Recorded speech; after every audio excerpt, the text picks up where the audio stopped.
بسم الله الرحمن الرحیم.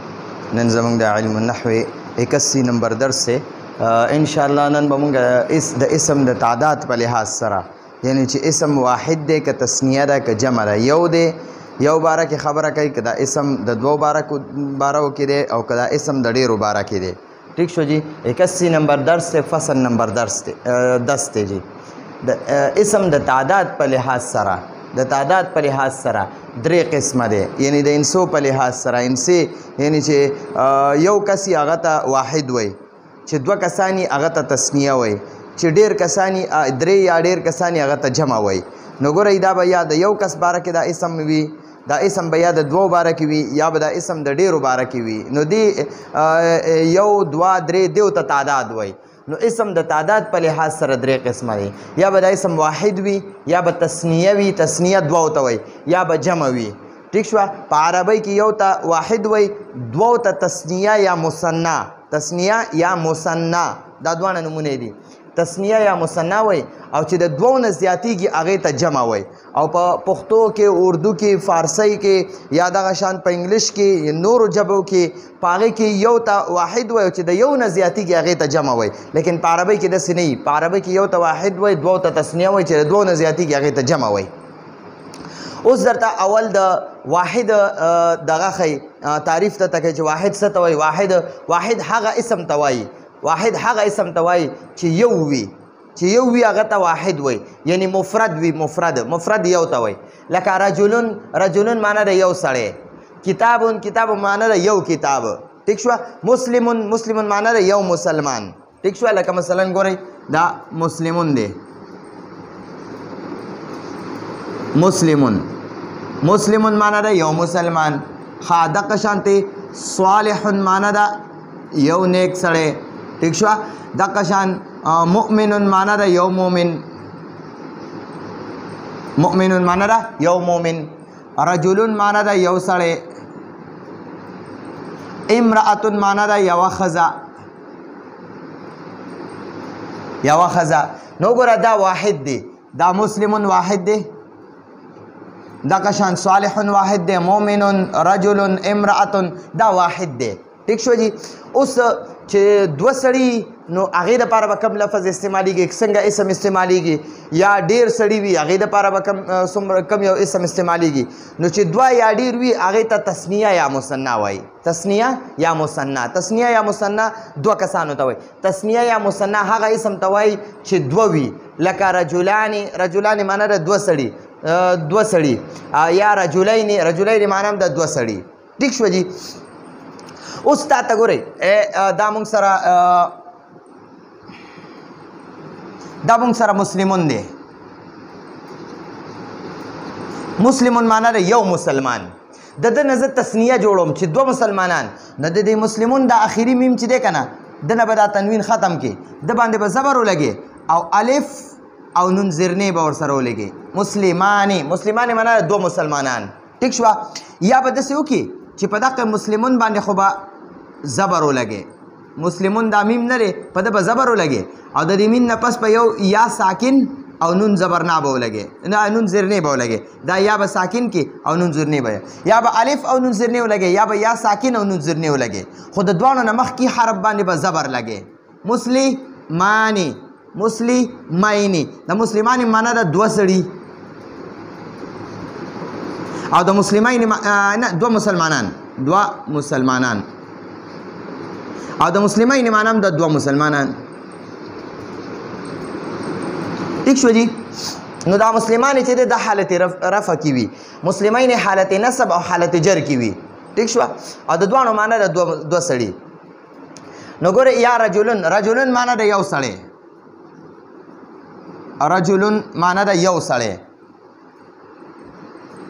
یو سړی. زه د ده نه دوه جوړوم. نو ګوره یې د رجلون د ده د آخري لام باندې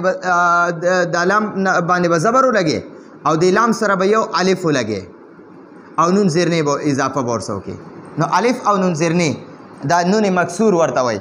نو ګوره رجلانې د رجلون نه ګوره د رجلون د آخري لام باندې دو پیش دي د باندې به دا پیش پته ختم کې د باندې به زبر ولګي او الف او نون زرنی یا او نون زرنی به ورسره ولګي لکه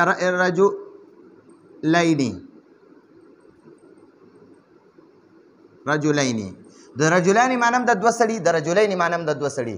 اوس وګورئ مومن معنی د یو مومن سړی مؤمنون یو مؤمنون یا معنی د یو مومن ایمان والا. زه د دنه دو ایمان والا جوړوم نو همدقه مؤمنون به واپس ولیکې مؤمنون نو دا تنوین به ختم کې پر آخري حرف باندې چې سوي هغه به ختم کې زبر به پې ولګي او الف او نون زیرنی نون مکسور به ورسره ولګي. ټیک شوه. نو مؤمنان معنی د دوه مؤمنان یا به دا آخري حرف نون باندې زبر ولګي او دې سره به یا ساکن او نون زیرنی ولګي. نو مؤمنین معنی د دوه مؤمنان مؤمنین د مؤمنین معنی د دوه مؤمنان. ٹھیک شو جی. نو ګورئ اول خو واحد اسم دی نو واحد اسم لکه رجل مؤمن امرأة مسلم صالح کتاب قلم. ٹھیک شو. نو دې ته واحد وای او تسنیه څه ته وایي چې د هغې اخره کې به آنی یا عین اواز وي. آنی چې پکې وي نو هغه به دوه څیزونو ته وایي او چې عین پکې وي هغه به هم دوه څیزونو ته وایي. دا خو تسنیه شوه. اوس د تسنیې د جوړولو طریقه تا ته وایي تسنیه یا مثنه. تسنیه یا مثنه هغه اسم ته وایي چې دوه وي لکه رجلانی دوه سړي رجلین دوه سړي. ټیک شوه. اوس د تسنیه د جوړولو طریقه د تسنیې د جوړولو طریقه درته ښیي چې کومه طریقه درته مې وویل آخري حرف له به زبر ورکړي او الف او نون زیرنې به ورسره ولګي. نو ما درته اسانه طریقه استعمال کړه. دوی به درته لږ غونته کې علمي انداز کې وایي د تسنیې د جوړولو طریقه دا ده چې د واحد اسم چې کوم و که نه لکه رجلون دی واحد اسم د واحد اسم آخر کې به نون مکسور ولګي آخري حرف نه به مخکې نون مکسور ولګي لکه نون زیرنې به ولګي او دې نون مکسور نه مخکې به الف ولګي. ٹھیک شوه. او د الف نه ما قبل معنی د مخکې حرف لا د الف نه مخکې حرف لا د الف نه ما قبل مفتوح یعنی د الف نه مخکې حرف باندې به زبر ولګي لکه رجلون دی دا رجلون واحد دی دا تا ته وایي د رجلون اخره کې به نون مکسور ولګي. تا ته دلته کې وایي د واحد اسم په اخره کې به نون مکسور ولګي. نو ګورئ دا نون مکسور هم ولګو دا نون مکسور دی بیا راته وایي او دې نون مکسور نه مخکې به دا مخکې حرف درته یاد دی مخکې به الف ولګي. نو ګوره د دې نون مکسور نه مخکې الف ولګو او بیا څه وایي او د الف نه ما قبل مفتوح د الف نه مخکې ما قبل دا لام دی د الف نه مخکې لام دی نو دا لام به مفتوح کې یعنی د الف نه مخکې حرف باندې به زبر ولګي. نو ګورئ د رجلون نه به رجلان شي. ٹھیک شوه. او بل وایي او یا به دی نون مکسور نه مخکې یا ساکن ما قبل مفتوح یعنی نون مکسور نه مخکې یا ساکن او د یا ساکن نه مخکې حرف باندې به فتحه ولګي لکه رجلون دی نو د رجلون اخره کې به نون مکسور ولګي د دې نون مکسور نه مخکې به یا ساکن ولګي د یا ساکن نه ما قبل دا ما قبل چې درته یادوي دا ما قبل نو دا ما قبل حرف لام دی د باندې به فتحه ولګي. لکه اوس رجلین معنی د دوه سړي او کتاب دا واحد دی د اخره کې به د کتاب نه وروسته به اخره کې به نون مکسور ولګي د نون مکسور نه مخکې به یا ساکن ولګي او د یا ساکن نه مخکې به دا با ده نو د باندې به زبر ولګي. نو دوی داسې وایي او ما تاسو ته آسان انداز کې وي چې کتاب د آخري حرف نه دی د باندې به زبر ولګي او دې سره به یا ساکن او نون مکسور ولګي بس ته کتابین بشي. رجلون دی رجلون د د اخري لام باندې به زبر ولګي او د لام نه پس په یا ساکن او نون زیرنې ولګي نو رجلین بشي. د دې معنی ده او دغه یو چې کوم حالت رفع والا دی اخري رجلون اخري لام باندې به زبر ولګي او د دې زبر نه پس په بیا الف او نون زیرنې ولګي نو رجلان بشي. ٹھیک شوه. اوس دغه شان جمع یا مجموع جمع ورته وایي مجموع ورته وایي مجموع. ٹھیک شو.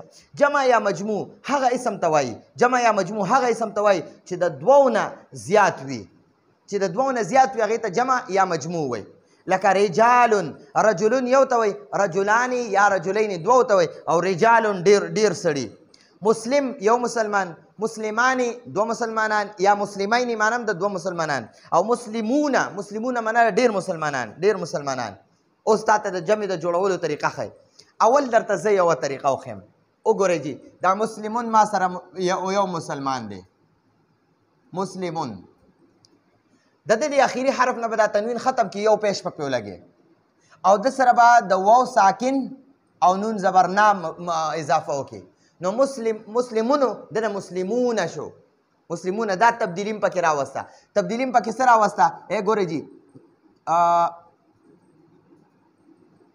مؤمن دی، مؤمن، مؤمنون. دا مؤمنون واحد دی. د د اخیری نون باندې به ضمه ولګي، پیش په پې ولګي او د دې پیش نه پس په بیا واو ساکن او نون زبرنا ولګي. نو دا تبدیلیم پکې راوسته. اوله تبدیلیم څه راوسته چې پیش هم ولګو او واو ساکن او نون زبرنا هم ولګو. مؤمنونه ډېر مؤمنان. ټیک شو جي. او دقه شانتې صالح، صالح معنا ده یو نیک سړی. او د د اخري ح باندې به پیش ولګي او د سره به واو ساکن او نون زبرنا ولګي. دا تبدیلي به پکې راولي. نو دا به صالحونه معنا ده ډېر نیکان سړي. ټیک شوه. دقه اوس تا ته دغه ښایي. و جمع یا مجموع. جمع یا مجموع هغه اسم ته وایي چې د دوو نه زیات وي، لکه رجالون، رجلون یو سړی، رجلین، رجلان او رجلین. رجلان هم دوه ته وایي، رجلین هم دوه ته وایي او رجالون ډېر سړي. مسلمونه، مسلم یو مسلمان ته وایي، مسلمان او مسلمین دا دوه مسلمانانو ته وایي او مسلمونه ډېر مسلمانانو ته وایي، ډېر مسلمانان. اوس د جمع د جوړولو طریقه زده کړئ جي. په واحد اسم کې څه تبدیلیانې یعنی حروف پکې، حروف به پکې بدل را بدل کې. په واحد اسم کې به، په واحد اسم کې څه تبدیلیانې یعنی حروف به بدل را بدل کې. لکه د رجلون نه رجالون. د رجلون دی را باندې زبر دی، د باندې به زیر ولګي او په دې جیم باندې پیش دی، دا به زبر کې او د دې جیم نه پس به بیا الف ولګي او اخره کې به د لام به اخره کې د دې جیم او د لام مینس کې به یو الف ولګي. نو د رجلون نه به رجالون شي. دا تبدیلي پکې راله. اوس مسلم دی، مسلم. نو مسلم یو مسلمان ته وایي. اوس د دې مسلم د اخري میم باندې به پیش ولګي او واو ساکن او نون زبرنا به ورسره ولګي. نو مسلمونه به جوړ شي. د مسلم نه مسلمونه. د تبدیلی نه به یا لفظي وي. دا تبدیلی به یا لفظي وي. دا تبدیلی به یا لفظي وي. لکه رجلون نه رجالون په لفظونو کې ښکاري دا تبدیلی. او یا به دا تبدیلی تقدیری وي. تقدیری معنی چې پټه وي، فرض کړی شوي به وي، پټه وي. لکه فلکن، فلکن ډېرې کشتیانې چې د دې فلکن واحد هم فلکن دی. جمع تم فلکن وای او واحد تم فلکن وای. د فلکن معنا ده یو کشتی او د دقې فلکن معنا هم ده ډېرې کشتی. خو چې دا فلکن کله د قفلون په وزن، قفلون تالې ته وایي، یوه تاله. چې دا فلکن کله د قفلون په وزن که نه نو بیا به د دې فلکن معنی یوه کشتی. او چې دا فلکن کله د اسدون، اسدون ډېر شیرانو ته وایي، ډېر شیر، اسد شیر ته وایي په عربی کې او اسدون ډېر شیران. نو چې دا فلکون کله د قفلون په وزن نو د دې معنی به وي یو کشتی. او چې همدا فلکون کله د اسدون په جمع په وزن وي یعنی د اسدون په شان وي نو بیا به د دې فلکون معنی وي ډېرې کشتیانې. ٹھیک شوه. او جمع یې هم فلکون ده، لکه اسدون په وزن راځي. اسدون معنی ده ډېر شیران. ٹھیک شوه. نو دا زمونږ د واحد تسنیه او د جمع درسو انشاءالله دې نه پس به په بل درس کې د دې جمع قسمونه وایو. یو به جمع سالم وي، یو به جمع مکسر وي. بیا جمع سالم بیا خپل دوه قسمونه دي، یو ته جمع سالم مذکر وي، یو ته جمع سالم مؤنث وي. دغه شان د جمع مکسر هم بیا قسمونه دي، جمع قلت او جمع کثرت او دا وغیره. نو انشاءالله بل درس کې به بیا دغه د جمع باره کې بیان کوو جي. دا زموږ د نن ورځې درس و. راتلونکي درس پورې اجازت غواړو. هذا هو المرام والله اعلم بحقیقة الکلام.